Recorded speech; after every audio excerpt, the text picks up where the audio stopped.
TitleMatchNetwork.com. Let's talk about Diamond Dallas Paige also. You had an early relationship with DDP. Is it true that you guys almost got into a drunken brawl? And that's how you ended up being friends or at all? Or? I don't know if it was almost a drunken brawl. It was almost a fight. Okay. What's the story there?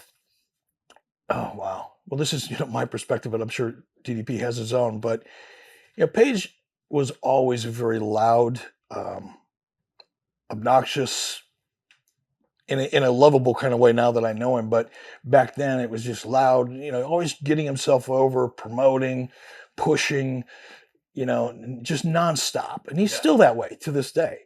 But I know him differently now. But back then I just used to wear on my nerves. And after a show in Rochester, Minnesota, I was with my wife and everybody went to a bar. And I think it was actually a sponsored event. It was, kind of an after the show corporate event, and there were radio stations there and so forth.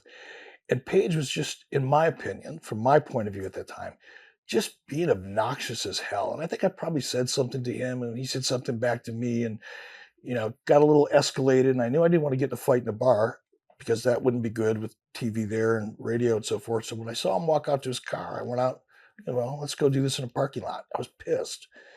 And I got out to the parking lot and he was already in his car and he was driving away. I thought, that's probably a good thing for more reasons than one. I mean, I was pretty confident in my abilities back then, but still could go either way. And no matter what would happen, it would look Vern wouldn't have tolerated that. He would not have tolerated that from me. Maybe right. From one of the boys, but not from me.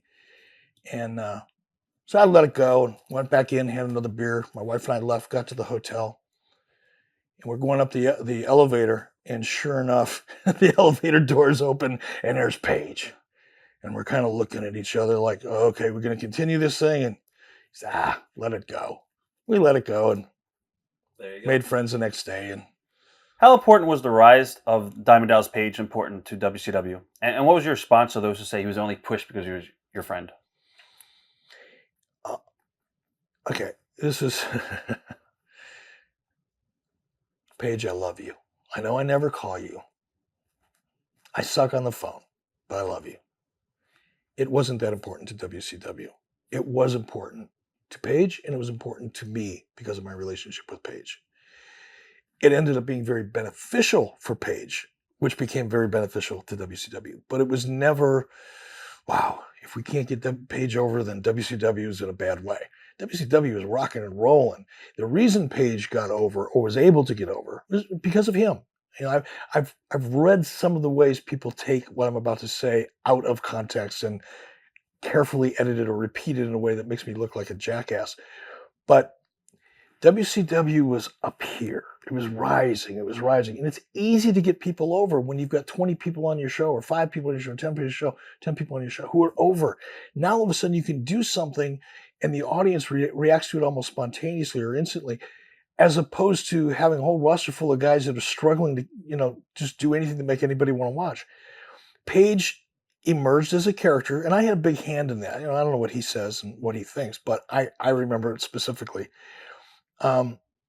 Paige was kind of floundering, and we were friends, and it bothered me that he was floundering because I knew how passionate he was and how much I wanted it and he wanted it.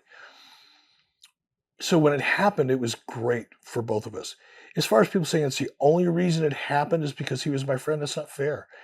Did I give him a little extra attention? Did I think about his character and I think about a way to get his character over more so than maybe I would the honky tonk man? Of course I did. Because he was my friend? Yes, that's true. But it's not like, by God, I'm going to get this guy over no matter what. That's not true. It's not fair to him. Paige was like my not so covert agent, and liaison to a certain degree. Paige was instrumental in bringing in Hall and Nash. He had a relationship with them. I didn't. That made it easy to kind of make that initial communication happen with those guys on a comfort level.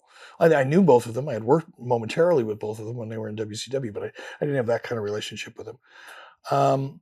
Paige was very excited about some of the early things that I was excited as far as bringing in new talent and doing new things. So he was very helpful. How important were the following personnel behind the scenes as you built WCW? Zane Breslov? I relied a lot on Zane Breslov. Zane had a very just great feel and great relationships within the individual markets. And he knew the building managers. He knew how to get $10 worth of free promotion, Right. for every ticket sold. He just knew how to squeeze every ounce of promotional opportunity out of every market. And I relied very heavily on that. Gary Juster? Gary was like a potted plant. Craig Leathers? Craig was good. Craig Leathers was very good. Craig was and probably still is, a very creative, very talented guy. He was excellent, and he worked really well under pressure. Craig was a guy that no matter how tough things got, how out of control things got, he was just steady as a rock, steady as a ship. He was really good. Nick Lambros? Relied a lot on Nick. What was his role with the company? He was our in-house attorney. Okay. Dr. Harvey Schiller? Harvey was great. Obviously I reported to Harvey. Harvey didn't have any really, day-to-day, he had control over the company because he was my boss, but he had no day-to-day interaction with the company. I would see Harvey probably once a week or once every couple of weeks.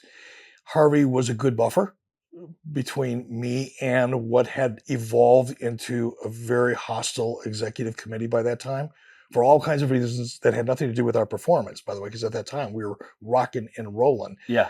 But there were a lot of other things going on. The Time Warner acquisition or merger, the AOL thing was going on. Harvey was a much better person to be the buffer and keep me away from those people. Dusty Rhodes? Dusty's great, and I miss Dusty a lot. I relied on Dusty a lot creatively in the very beginning, but there was a lot of baggage there, between him and flair and emotion and ego, and it became too much of a burden. Kevin Sullivan? In the beginning, I relied on Kevin quite a bit. Did your relationship go? The relationship was never bad. Okay. It's just my expectations and my needs creatively, I think, were over here, and Kevin's ability to really see it was here, or maybe here. But Okay. Sharon Shadello?